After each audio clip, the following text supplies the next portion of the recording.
계곡 옆에 모여 사는 식물. 물가에 있지만 햇빛을 피할 그늘도 없고 물에 뛰어들 수도 없습니다. 식물은 박쥐처럼 날아서 물을 마실 수 없죠. 바위소는 바위에 붙어 사는 이끼류.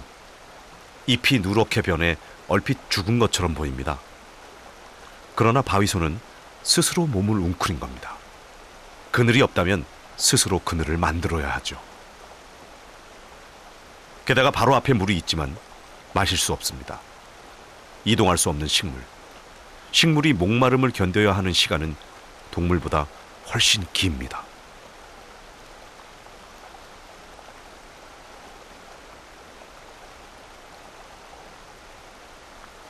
역시 몸이 뒤틀려 있는 개부처손. 이들도 아직 죽지 않았습니다. 계속 기다리고 있는 중이죠.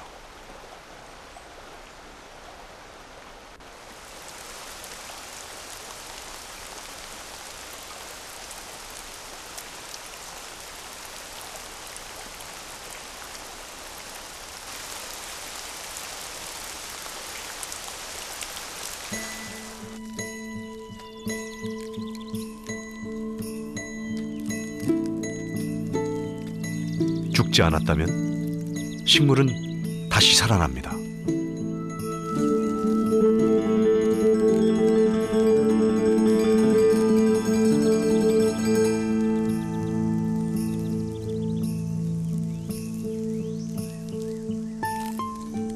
죽은 식물이 살아나는 것 같은 변화.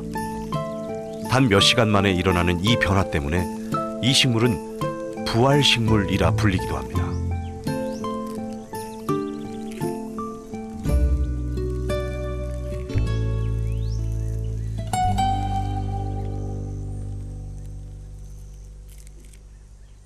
경쟁이 치열한 열대 지역. 식물은 의외의 장소에서 자라기도 합니다. 이 식물은 상상하기 어려운 장소에 있습니다.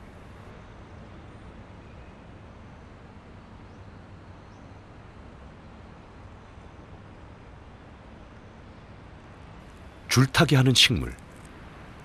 꽃을 피웠다는 것은 이곳에서 건강하게 살고 있다는 뜻입니다. 물은커녕 흙도 없는 이곳에서 어떻게 살 수 있을까요?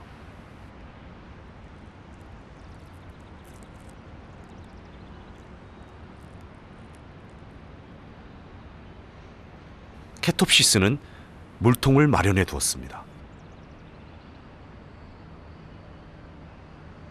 변형된 잎들은 빗물바지 역할도 하죠. 불확실한 미래를 대비한 저축. 덕분에 아슬아슬한 공중 줄타기 삶이 가능해지죠.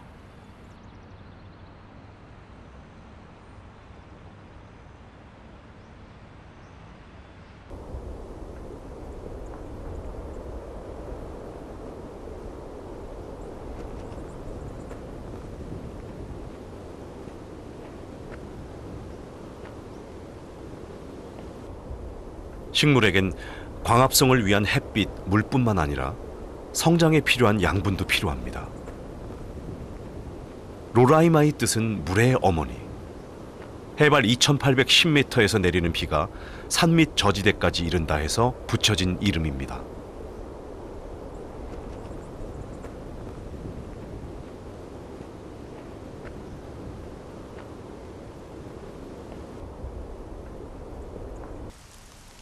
이것의 연간 강수량은 9,000ml. 지구에서 가장 비가 많이 오는 곳 중 하나입니다.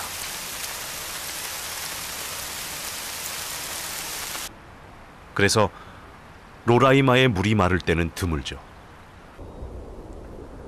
로라이마산 정상은 평평합니다. 강한 비바람이 모든 것을 깎아냈기 때문이죠. 비 오는 사막. 사람들은 이곳을 그렇게 부릅니다. 비바람이 모든 것을 쓸고 내려간 척박한 땅이기 때문이죠. 그러나 조금의 흙이라도 있다면 식물은 존재합니다. 정상. 서쪽에 있는 크리스탈밸리. 보석들 사이에서도 뿌리는 내립니다.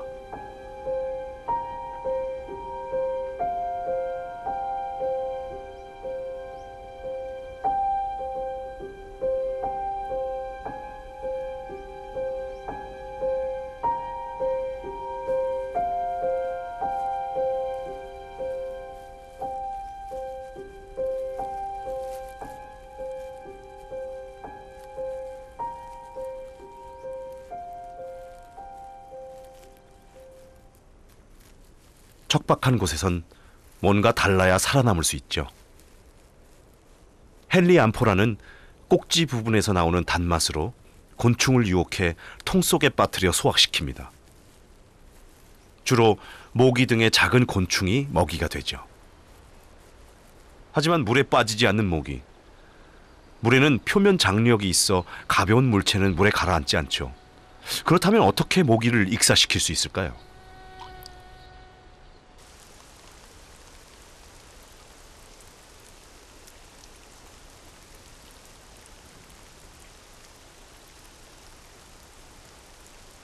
표면 장력은 물 분자끼리 끌어당기는 힘 때문에 발생합니다.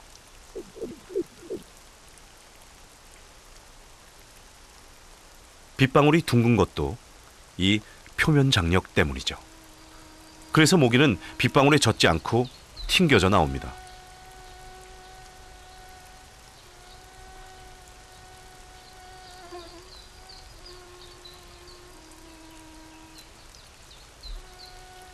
빗방울에 정면으로 맞는다 해도 결과는 마찬가지죠.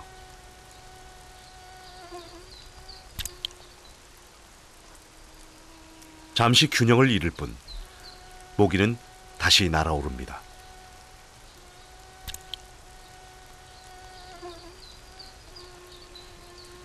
그래서 헨리 암포라는 표면 장력을 없애는 계면 활성제를 만들어냅니다.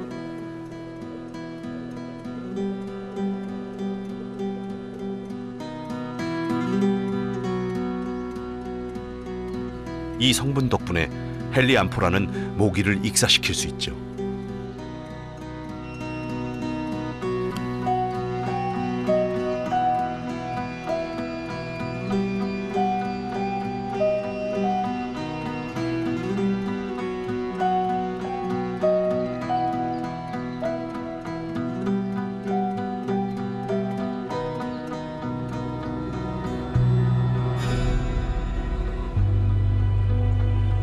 물 때문에 영양분이 사라진 땅.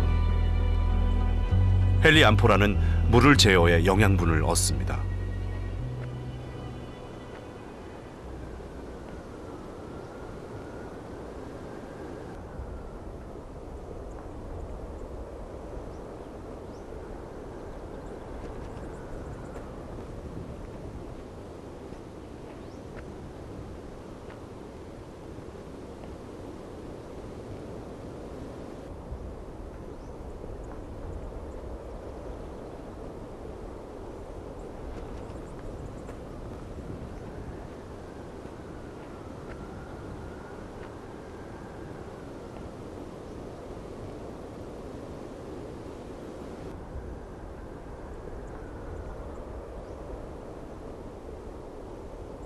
보르네오섬 물루의 석회암지대.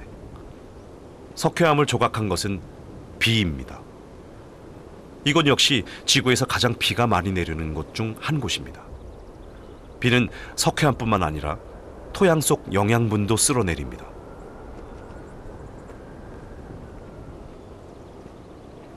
또한 이곳은 지구의 열대 지역 중 가장 나이가 많은 곳입니다. 게다가 땅속의 무기질을 끌어올려 흙을 비옥하게 만드는 화산도 없습니다. 햇빛과 물은 풍부하지만 토양은 척박하죠.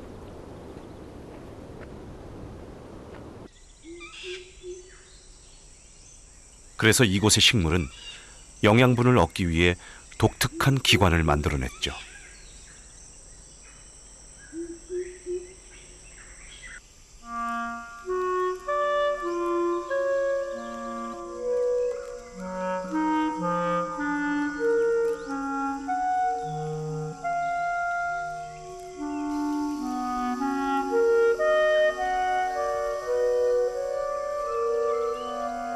처음부터 이 줄기는 무언가를 붙잡으려 합니다. 만약 붙잡을 게 없다면 무게를 버틸 스프링을 만듭니다. 나중에 이 줄기의 끝부분이 무거워지기 때문이죠.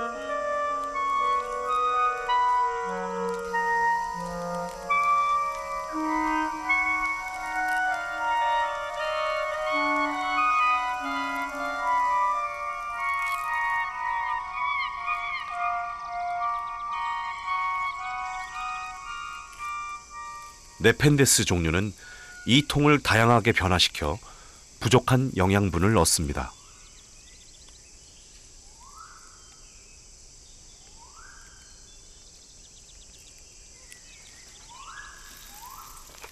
이 네펜데스 주변에는 흰 개미 종류인 터마이츠가 많습니다.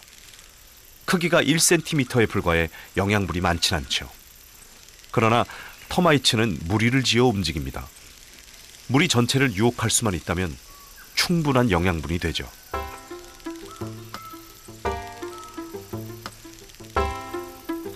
주로 나뭇잎을 먹는 터마이츠. 한 장을 분해하는 데 걸리는 시간은 반나절 정도입니다.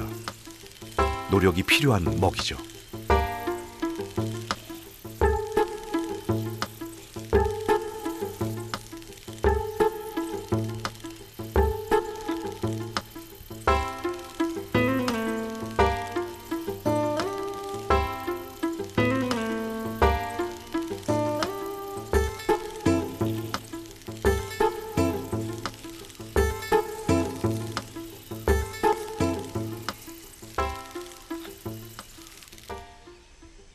네펜데스는 터마이츠의 식성을 알고 있습니다. 통 입구의 하얀 띠가 그것이죠. 그리고 이것은 나뭇잎보다 훨씬 먹기 쉬운 먹입니다.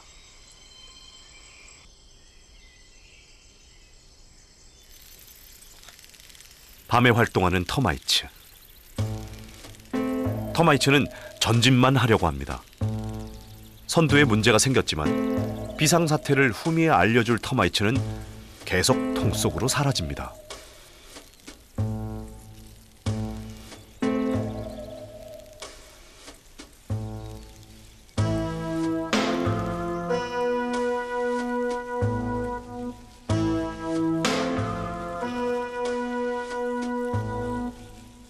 계속되는 낙하.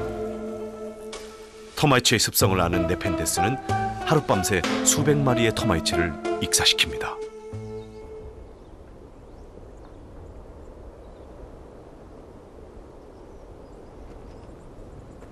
석회암으로 이루어진 토양.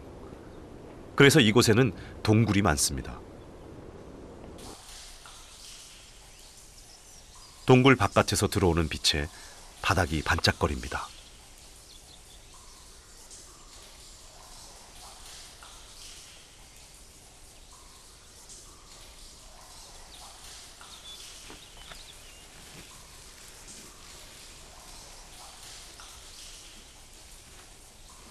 바퀴벌레입니다. 이들이 이곳에 가득 모인 이유는 바닥의 흙 때문입니다. 흙의 정체는 박쥐의 배설물. 배설물엔 영양분이 많습니다. 작은 바퀴벌레뿐만 아니라 다양한 크기의 바퀴벌레가 살고 있으며 곤충을 잡아먹는 거미도 삽니다. 또한 양서류, 파충류, 조류도 사는데 이 모든 것은 배설물 덕택이죠.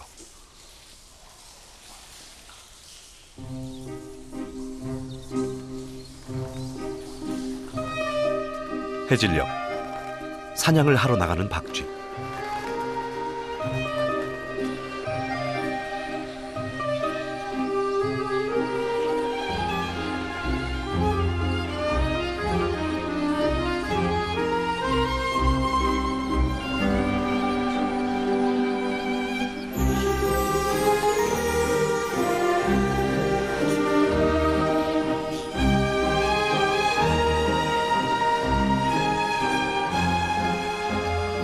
약 200만 마리의 박쥐가 동굴 밖의 영양분을 동굴 안으로 매일 실어 나릅니다. 박쥐는 동굴 밖 세계와 동굴 안 세계를 연결시킵니다. 동굴 생태계를 만들고 유지시키는 것. 그것은 배설물의 힘이죠.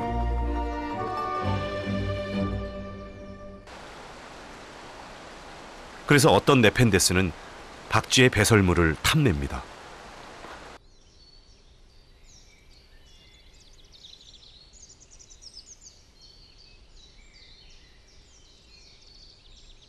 이 네펜데스는 박쥐가 언제 배설을 하는지 압니다. 그것은 박쥐가 자고 있을 때죠. 그래서 네펜데스는 박쥐를 재우려 합니다.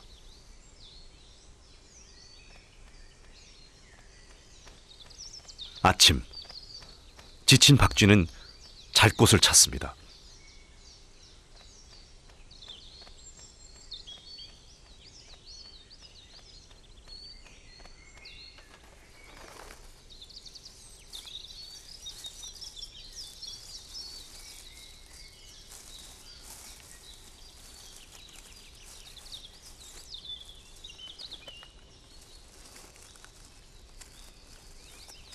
그런데 네펜데스는 어떻게 박쥐를 부를까요? 박쥐는 음파로 주변을 인식합니다. 네펜데스는 박쥐의 음파가 뚜렷하게 반사될 수 있도록 뚜껑과 입구의 각도를 조절했죠.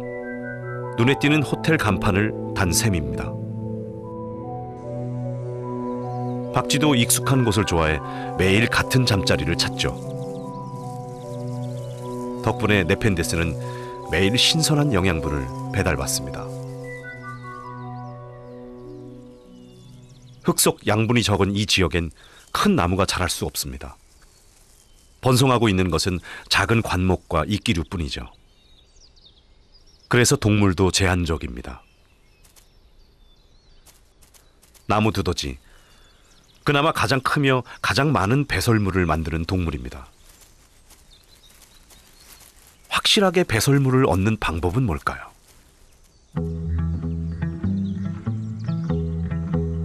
네펜데스는 변기가 되었습니다.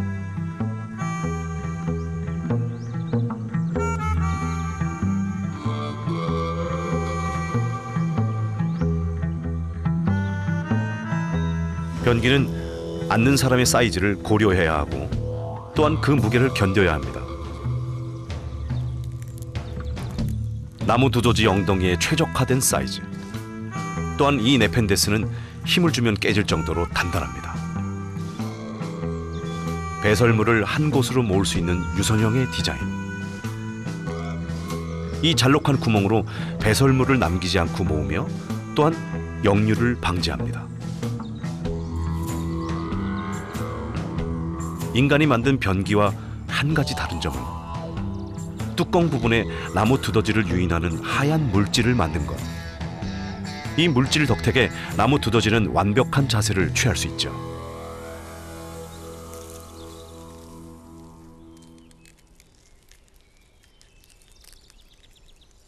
나무 두더지가 핥아먹는 하얀 물질 속엔 단맛뿐만 아니라 배변을 활발하게 하는 성분도 들어 있습니다. 조준이 잘 안 되는 때도 있습니다. 그러나 구멍에 들어가지 못한 배설물도 결국 비가 오면 씻겨 들어갈 수 있는 구조죠. 이것이 공중에 달린 변기, 네펜데스 로이가 척박한 환경에서 살아남는 방식입니다.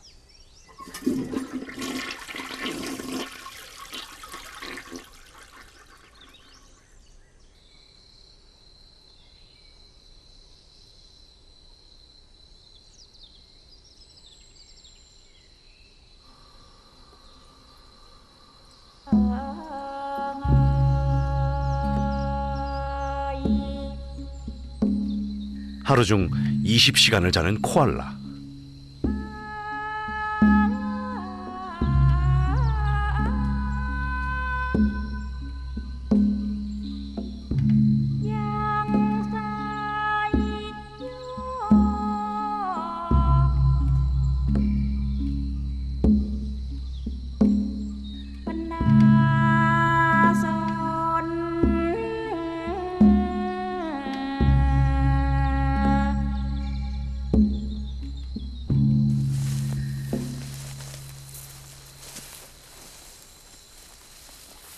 코알라는 물이 없다는 뜻입니다.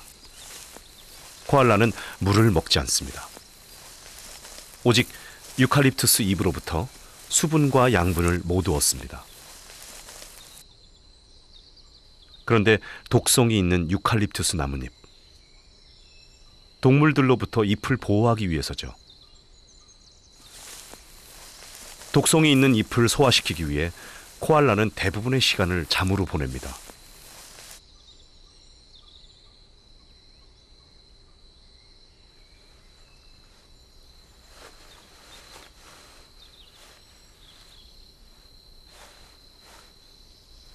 생후 3개월 된 새끼 코알라. 어미 코알라는 유칼립투스 독성의 면역력을 가지고 있지만 새끼 코알라는 그렇지 않습니다. 그래서 새끼 코알라는 특별한 이유식을 먹어야 합니다.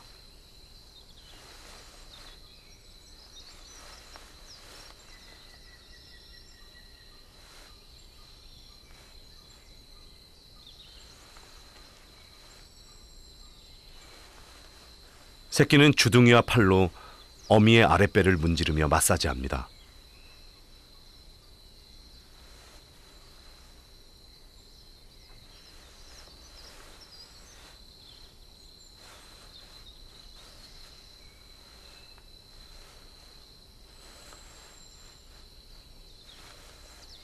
초반에 나오는 이유식은 단단해서 거의 먹지 못합니다.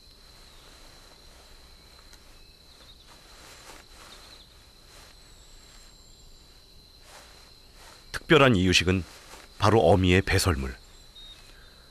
독에 대한 면역력이 있는 어미의 배설물을 먹어야 새끼도 독에 대한 내성을 기를 수 있기 때문이죠.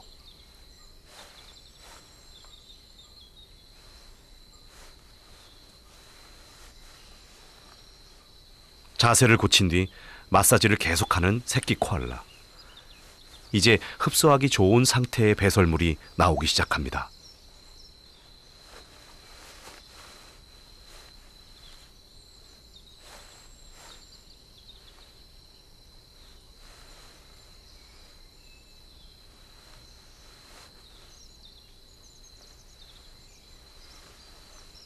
약 한 달 뒤면 이 새끼 코알라도 젖을 완전히 떼고 나뭇잎에만 의존해 살아갈 것입니다.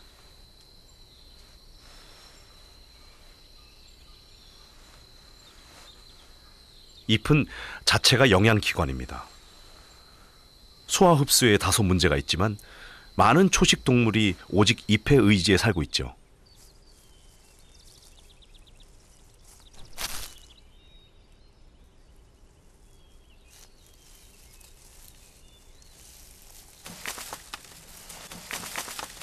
영양분이 떨어집니다. 나뭇잎은 거름이기 때문이죠. 그러나 개별 식물에게 아무데나 떨어지는 낙엽은 의미가 없습니다. 오직 자신에게 떨어져야 자신의 양분이 될 수 있죠.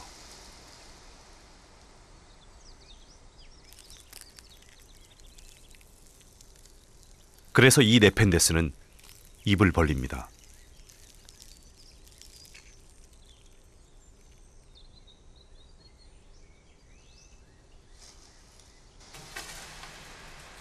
입을 벌려 나뭇잎을 받아먹기 위해서죠.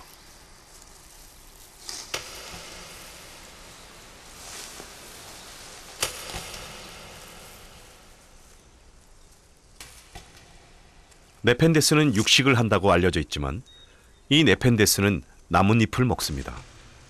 채식주의자인 셈이죠. 뚜껑이 작고 젖혀진 것도 낙엽을 잘 받아먹기 위해서입니다.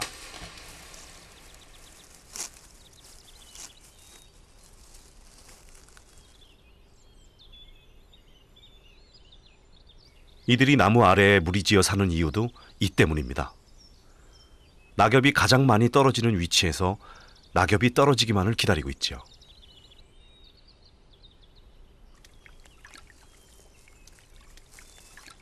실제로 이 네펜데스 속엔 모기유충, 올챙이, 지렁이 등이 건강하게 살고 있습니다. 사체가 쌓여 있어야 하지만 오히려 작은 생태계가 만들어진 것이죠. 통 속엔 나뭇잎을 분해할 정도의 약한 소화액만 들어 있습니다. 하지만 네펜데스는 입구가 작아 나뭇잎을 모으는데 한계가 있습니다. 그래서 보다 효율적으로 나뭇잎을 모으려는 식물들도 있습니다. 직경 2m의 아름드리 거목, 약 20m 위에 천국을 향한 계단이 있습니다.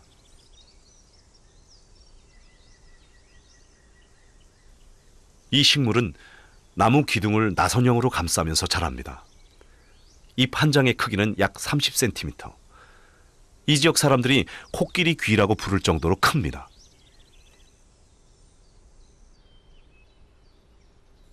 이 식물은 착색난, 나무나 바위 등에 붙어 사는 난이죠.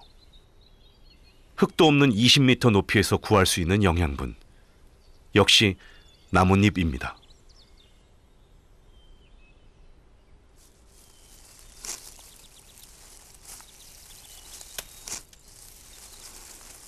첫 번째 잎은 낙하 속도를 줄이고 다음 잎이 튕겨져 나가는 나뭇잎을 받아냅니다.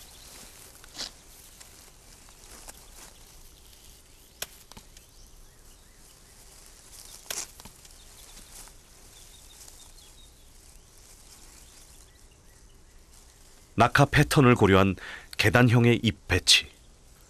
식물은 나뭇잎을 어떻게 받아내야 하는지 알고 있죠. 이렇게 나뭇잎이 쌓이면 균류가 모여 나뭇잎을 분해하게 됩니다.